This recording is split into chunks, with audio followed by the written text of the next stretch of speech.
ഹോസ്പിറ്റലിൽ പോകും. അണ്ണന് രാത്രി 10 മണിക്കാണ് സംഭവിക്കുന്നത്. ചോറ് കഴിച്ചിട്ട് ഞാൻ വീട്ടിലോട്ട് നോക്കിയപ്പോൾ സംഭവിക്കുന്നത്. അവിടെ നിർത്തുന്ന ആശുപത്രി വെളുപ്പിലെ 3:55 ഡോക്ടർ എന്ന് പറഞ്ഞാൽ പോയെന്ന് പറഞ്ഞു. ഞാൻ 3:10 കയറി കണ്ടതാ, ഐസിക്കകത്ത് കയറി കണ്ടതാ. പറയാൻ പറ്റുന്ന സാഹചര്യമില്ല. എന്നെ ഇങ്ങനെ ഇട്ടിക്കരുത്, ഞാൻ ജീവനോടെ കിട്ടുമെങ്കിൽ എന്നെ നീ കൊണ്ടുപോകും, അല്ലെങ്കിൽ എന്നെ കൊന്നുകളയെന്നാണ് ഞാൻ പറയുന്നത്. അത്രയധികം വേദന സഹിച്ചിട്ടുണ്ട്. കുടലൊക്കെ വേണ്ട എടുത്ത് മടക്കി കളഞ്ഞായിരുന്നു. അപ്പോൾ ഈ നടുവ് കുടിഞ്ഞു, നടുവിൽ 13 പൊട്ടലുണ്ടായിരുന്നു. സ്കാനിങ്ങിൽ അവർ പറയുമല്ലോ, കേട്ടിരിക്കുന്ന നമുക്ക് പോലും ഉൾക്കൊള്ളാൻ പറ്റില്ല. അപ്പം നേരിൽ കണ്ട വിഷ്ണുവേട്ടൻ്റെ ഒരു അവസ്ഥ ഞാനിപ്പോൾ ചിന്തിക്കുകയാണ്. എന്തായാലും അതൊക്കെ പോട്ടെ, അതൊക്കെ മറക്കട്ടെ, ബാക്കി വിഷയത്തിലേക്ക് പോവാം.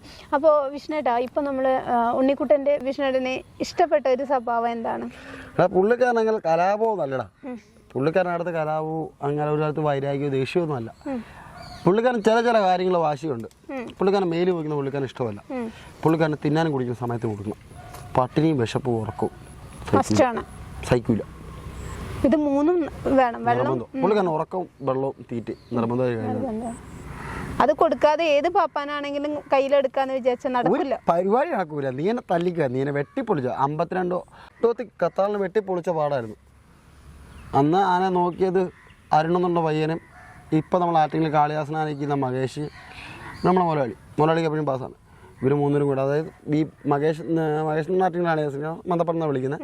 പിന്നെ ബാറ്ററി എന്നുള്ള പേര്, അതാണ് അരുണെന്നുള്ള പേര്. അല്ല, ബാറ്ററി നമ്മൾ വിളിക്കുന്നത്. നമ്മൾ ഫാമിലിയുടെ കുതിരയൊക്കെ നോക്കുന്നതാണ്. ഇവരെല്ലാം കൂടെ നോക്കി രക്ഷപ്പെടുത്തിയെടുക്കുന്നത്. അത്ര പോലും ഒരാൾക്കും വഴകി കൊടുക്കില്ല. പിന്നെ മരിച്ചാൽ പോലും പുള്ളിക്കാരൻ പിടിച്ചാൽ പോയില്ല 3 മുമ്പ്. അതില്ല പറഞ്ഞിട്ടൊന്നും കാര്യമില്ല, രക്ഷയില്ല അവിടെ. പക്ഷെ കലാപമല്ല, പുള്ളിക്കാരൻ കലാപമല്ല. ഇപ്പം നീയൊന്നൊരു ബിസ്ക്കറ്റ് പിടിച്ചോണ്ട് മുട്ടായി പിടിച്ചോണ്ട് ആനക്കാരില്ലെങ്കിൽ പോലും നിനക്ക് വായിക്ക് വെച്ച് കൊടുക്കാം, തിന്നാ. അതിന് മതപ്പടി വിളിച്ചോണ്ടിരുന്നാൽ പോലും പുറമേക്കാർക്ക് പ്രശ്നമില്ല. പുറമേക്കാരെന്നല്ല, ആനക്കാർക്കും അങ്ങനെ പുള്ളിക്കാരന് കലാപമില്ല. ചില സമയം ഗുരു കൂട്ടും. മനുഷ്യർക്കും ഉണ്ടല്ലോ അല്ലേ ആ ഒരു പൊട്ടലില് എല്ലാം തീർക്കണം. അതാ പുള്ളി ചില സമയങ്ങളിൽ മുതലായ എപ്പോഴും ആന തെറ്റിപ്പോകുന്നു, അല്ലെങ്കിൽ നമ്മൾ ഒരു പരിപാടിക്ക് പോയി പേടിച്ച് പോകണം, അങ്ങനെയൊന്നുമില്ല. പുള്ളിക്കാരൻ ചില സമയങ്ങളിൽ വാശിയാണ്. കുഞ്ഞനാണ്, 27 വയസ്സ് പ്രായമാവുന്നുണ്ട്. മതപ്പാട് പോലും കറക്റ്റ് ആയിട്ടില്ല. അതായിട്ടൊന്ന് സെറ്റായി വരുന്നേ ഉള്ളൂ. പുള്ളിക്കാരൻ 2-3 രൂപ കഴിയപ്പോഴേക്കും പുള്ളിക്കാരൻ്റെ രാജാവാകും. ഇപ്പം തന്നെ 27 വയസ്സിന് 9 അടിക്കുമ്പോഴുള്ള പൊക്കമുണ്ട്. ഭാവി ദിവസം ആരോഗ്യത്തോടെ ആയുസോടെ ഞാനല്ല വേറെ ആനക്കാരനായാലും എനിക്ക് ആനപ്പണി എടുക്കാൻ പറ്റില്ലെങ്കിൽ പോലും ആയുസും ആരോഗ്യത്തോടെ രാജാവ് പോലെ എൻ്റെ പിള്ള നിൽക്കട്ടെ. അത്ര നമുക്ക് ജീവിതമൊത്തം ഈ ആനയുടെ പണിയെടുക്കാന്ന് പറയാൻ പറ്റത്തില്ല. നല്ല വേറെ ആനക്കാരനായപ്പോലും നമുക്ക് ആനപ്പണി എടുക്കുന്നില്ലെങ്കിൽ, ഞാൻ ആനപ്പണി എടുക്കുന്നില്ലെങ്കിൽ പോലും ഞാൻ കൊണ്ടുവരുന്ന ആനയുടെ ദിവസം അയച്ച് ഏതാനയാലും ആരോഗ്യത്തോടെയും ആയുസോടെയും സന്തോഷത്തോടെ ഒരു പ്രവടി നിൽക്കുന്ന നമുക്ക് കണ്ടാൽ മതി. ഫോട്ടോ നമുക്ക് കാണാം, നമ്മുടെ പിള്ളേരല്ലേ. ഞാനും എൻ്റെ വീട്ടുകാരായാലും അതിൽ നിന്ന് ഒരു ദിവസം ഇങ്ങനെ ചോറ് വരുത്തുന്നിട്ടില്ല. നമ്മുടെ പിള്ളേരെ എപ്പോഴും രാജാവാപ്പാലെ നിന്നാൽ മതി. അതാണ് ശരിക്കും നമ്മള് മക്കളെ പോലെ നോക്കുന്ന ഒരു ആനക്കാർക്കും പിന്നെ വേറെ രീതിക്ക് സംസാരിക്കാൻ പറ്റില്ല അല്ലേ. എൻ്റെ പിള്ളേർ, ഞാൻ പറയാം, എൻ്റെ മക്കളായാലും അമ്മയായാലും ഇതിൽ നിന്ന് ഒരു ചോറ് വരുത്തുന്നിട്ടില്ല. ഈ ആനയുടെ കാശുണ്ട്, ഇതല്ല ഏതാനും ഞാൻ പണിക്കുന്ന 100 രൂപയിൽ 100 രൂപ, 10 രൂപ 10 രൂപ എടുത്തിട്ടില്ല. നമ്മുടെ പിള്ളേരെപ്പോഴും രാജാവിനെ നിറഞ്ഞ സാഹസിന് ചെവി അടിച്ച് വാലാട്ടി നിൽക്കണം. ഇപ്പൊ ഉണ്ണിക്കുട്ടന്റെ കൂടെ ഓണർമാർക്കൊക്കെ എങ്ങനെയാ കാര്യങ്ങള്? അണ്ണനാ അതിന്റെ പാപ്പാനാ, മുതലാളി അതിന്റെ അച്ഛനും അമ്മയും എല്ലാം. ഇത് 3 വയസ്സാണ് കിട്ടുന്നതാ. 3 വയസ്സിൽ കിട്ടുന്നതാണ്? 3 വയസ്സിലാണ് എന്റെ ജീപ്പിന്റെ അത് കയറ്റി ഇങ്ങനെ കൊണ്ടു കൊടുക്കുന്നതാ. ഈ ആനക്കുട്ടി അണ്ണ കിട്ടുന്നതാ. അപ്പൊ ശരിക്കും അവിടുത്തെ ഒരു കൊച്ചു കുട്ടിയാണ്. അവനാ രാജാവ്, അണ്ട മൂത്ത മോനാ അത്. പിള്ളേരെ കാര്യം പോയിട്ട് വേറെ എന്ത് കാര്യമുള്ളൂ. മൂത്ത മോന. പുള്ളിക്കാരന് വേണ്ടി 3 ഏക്കർ പറമ്പ് തന്നെ മേടിച്ചതില്ല, പുള്ളിക്കാരന്റെ പേരിലും അത്. ആനയുടെ പേരിലാണോ? പുള്ളിക്കാരന്റെ സ്വന്തം പറമ്പാ അത്. അതിനെങ്ങനെ ഫാമും കാര്യങ്ങളൊക്കെ ഉണ്ട്? അല്ല, ഇപ്പം കപ്പയും വാഴയും കണ്ടിട്ടുള്ളൂ നമ്മള്. പിന്നെ റംബൂട്ടാൻ അങ്ങനെ കണ്ടിട്ടുള്ളൂ, റബ്ബർ. ആനയുടെ പേരില് സ്വന്തമായിട്ട് പറമ്പും കാര്യങ്ങളൊക്കെ അവന്റെ വീടാ, അവന്റെ കുടുംബമാ. ഞങ്ങൾക്ക് താമസിക്കാൻ വേണ്ടി റൂം, ബാത്റൂം എല്ലാം ചെയ്തിട്ടുണ്ട്. എല്ലാ സൗകര്യമുണ്ട് അല്ലേ? കിണറുണ്ട്, കുളമുണ്ട്, മേളിൽ കനാലുണ്ട്. അപ്പൊ കലാപമില്ല, എല്ലാ വഴിക്കും സെറ്റാണ്. ഇപ്പൊ വിഷ്ണുട്ട, അപ്പൊ വിഷ്ണുട്ടന് ഇപ്പൊ എവിടെയെങ്കിലും ഒക്കെ പോണം എന്ന് വിചാരിച്ചാലും ഓണർമാർ തന്നെയാണ്. ഓണർമാരല്ല, അണ്ണൻ മണിക്കൂട്ടാണ്. അണ്ണൻ രാവിലെ പോകും, തറ വൃത്തിയാക്കും. അത് ചിലപ്പോൾ അണ്ണൻ ഒറ്റയ്ക്ക് വൃത്തിയാക്കും, അല്ലെങ്കിൽ എനിക്ക് പണിക്കാർ ആരെയും കൊണ്ടും അണ്ണൻ ചെന്നിരിക്കും, തറ വൃത്തിയാക്കും, വെള്ളം കൊടുക്കും, നനയ്ക്കും, ഞാൻ തീറ്റ അന്നേരം വെട്ടി വെച്ചിട്ടേ പോരുള്ളൂ. അപ്പോഴേക്കും ആ കാര്യങ്ങളൊക്കെ അണ്ണൻ എന്തുകൊണ്ട് ചെയ്യാം. ഒരു ആനക്കാരൻ ചെയ്യുന്ന എല്ലാ കാര്യം പുള്ളിക്കാരൻ പരിപാടി എടുക്കാം, പണിക്ക് കൊണ്ടുപോകാം, വഴിയടിക്കാം, എന്തുകൊണ്ട് ചെയ്യാം.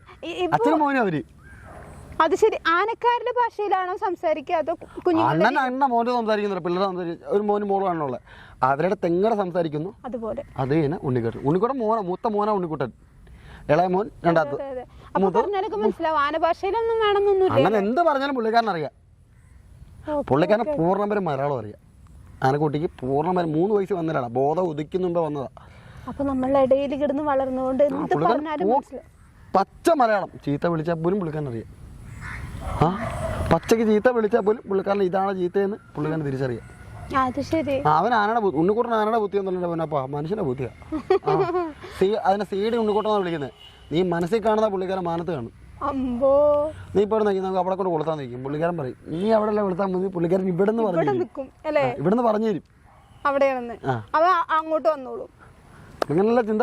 സീഡി ഉണ്ണിക്കുട്ടൻ, അതാ ഉണ്ണിക്കുട്ടൻ.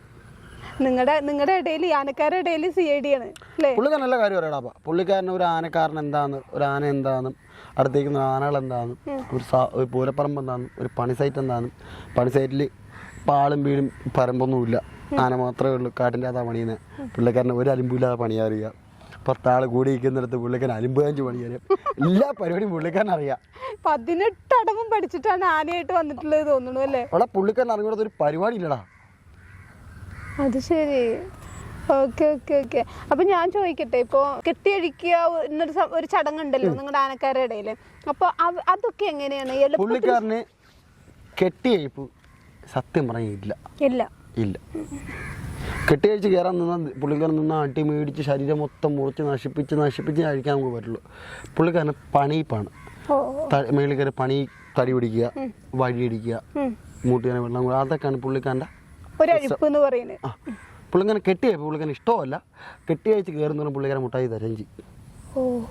പുള്ളിക്കാരൻ അറിഞ്ഞൂടാ. അതാ സത്യം. അതാണ് സത്യം. ഇതെന്തിനാണ് അടിക്കുന്നതെന്ന് അറിയില്ല. പുള്ളിക്കാരൻ കുഞ്ഞാർന്നിട്ട് ഈ നിന്ന പാപ്പന്മാർ റൗണ്ടിയല്ല വരുന്നത്. ഞാൻ പോകുന്നു, വേറെ ആൾ വരുന്നു, നിന്നവർ റൗണ്ടി വന്നിരിക്കും. പുള്ളിക്കാരൻ കെട്ടിയെഴുപ്പ് കാണുന്നില്ല. പേരിന് 5 കല്ല് കൊടുക്കും, അഴിച്ചുകൊണ്ട് പോകും. അത് മാത്രമേ കെട്ടിയെഴുപ്പുള്ള ഭാരിച്ച ഒരു പുള്ളിക്കാരൻ അറിയുന്നില്ല. പുതിയതായിട്ട് എനിക്ക് പാപ്പന്മാർ വരെ പണി ഇത് അറിയുന്നത്. അറിയപ്പോഴും പുള്ളിക്കാരൻ അവരുടെ അത്രയും മസിൽ പിടിക്കാറുണ്ട്. ഞാനിപ്പോൾ അവരുണ്ട്. നമുക്ക് അറിഞ്ഞുകൂടാ, നമ്മൾ കാണാറില്ല. നമ്മൾ പലപ്പോഴും ആനെ, കാരണം ഇയാളുടെ ഫ്രണ്ടിൽ കൂടെ എൻ്റെ വീട്ടിൽ പോകുള്ളൂ. അങ്ങനെ നമ്മൾ ആനയെ കാണുന്നതല്ലാതെ ബാക്കിയുള്ള കാര്യം നമ്മൾ കാണുന്നില്ല.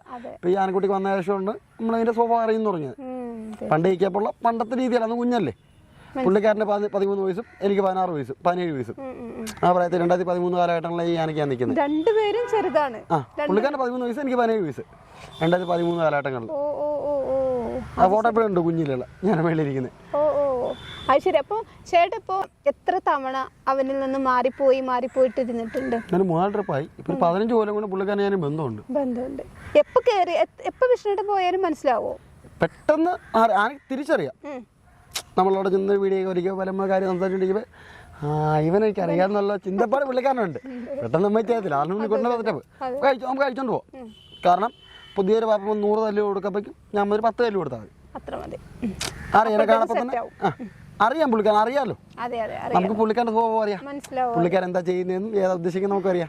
നമ്മളെ പുള്ളിക്കാരൻ അറിയാം. എൻ്റെ കുഞ്ഞു കാലത്തിലാ ഞാൻ സത്യം പറഞ്ഞ ആനപ്പണിക്ക് ഇറങ്ങുന്ന കാലത്ത് ഈ ഉണ്ണിക്കൂട്ടനാണ്, ഇപ്പം ലിബിട്ടറിയിക്കുന്ന ഉണ്ണിക്കൂട്ടനാണ്, നമ്മൾ ഇപ്പോഴത്തെ ആയ ഗൗരുന്നതിനാണ്. ഈ 2 പേരും അമ്പലത്തിൽ നിന്ന് ആനയാണ്. ആദ്യത്തെ ആയാലും അമ്പലത്തിൽ ആനയാണ് ഉണ്ണിക്കൂട്ടാന. ഇപ്പം ലിബിട്ടറിയിക്കുന്ന ആന. പിന്നെയാണ് ഇപ്പം ആയാലാനക്കൂട്ടി. അതിപ്പോൾ 20 കൊല്ലമാണ് ആയാലാനക്കൂട്ടി. ഇവരെ കണ്ടിട്ട് ഞാൻ ആനപ്പണിക്ക് ശരിക്കും പറഞ്ഞാൽ ഇറങ്ങുന്നത്. ഈ ഉണ്ണിക്കൂട്ടനാനൊക്കെ കണ്ടിട്ട് ആനപ്പണിക്ക് ഇറങ്ങുന്നതായിരുന്നു. അങ്ങനെയാണ് ഞാൻ ആനപ്പണിക്ക് ശരിക്കും പറഞ്ഞാൽ ഇറങ്ങുന്നതായിരുന്നു.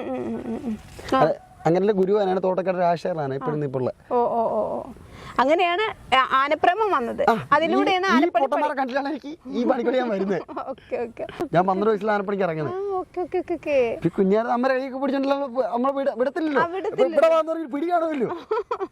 പിന്നെ എങ്ങനെയാണ് അമ്മയുടെ കൈ വിട്ടിട്ട് ആനപ്പണിയിലേക്ക് ഇറങ്ങി? അമ്മയുടെ കൈ വിട്ടിട്ട് പോകുന്നുള്ളടാ. എനിക്ക് എന്റെ മാമൻ വേണമെന്ന് പറയും. മാമന് പൂക്കടയുണ്ട്. കുഞ്ഞാറ് തന്നെ പൂക്കട കൊണ്ടു.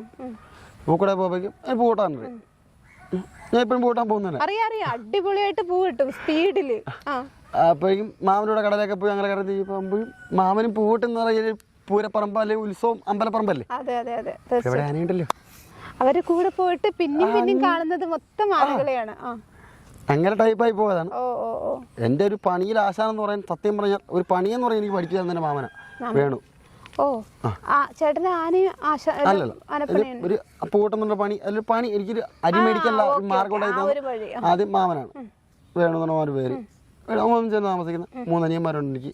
മൂത്തവൻ്റെ പേര് പ്രവീണ്, രണ്ടാമത്തെ പേര് കുക്കു, മൂന്നാമത്തെ പേര് നന്ദു. അല്ല 3 അനിയന്മാര്. രണ്ടുപേര് പൂക്കടയിൽ പോകുന്നുണ്ട്. കുക്കും പ്രവീണും പൂക്കടയിൽ പോകുന്നുണ്ട്. നന്ദു ചെരുപ്പട ഇട്ടിട്ടുണ്ട്. അങ്ങനെ ചേട്ടൻ ആനയിലോട്ട് ഇറങ്ങി. നമ്മൾ ഒരു വീട് തന്നെ. അതെ അതെ അതെ മനസ്സിലായി. അപ്പൊ അമ്മ എതിർപ്പുണ്ടായിരുന്ന ഈ ആനപ്പണിയിലോട്ട്? ഇപ്പോഴും ഉണ്ടോ? ഇപ്പോഴും ഉണ്ടാ? ഇപ്പോഴും ഉണ്ട്. അമ്മ, അച്ഛമ്മ, കുഞ്ഞമ്മ.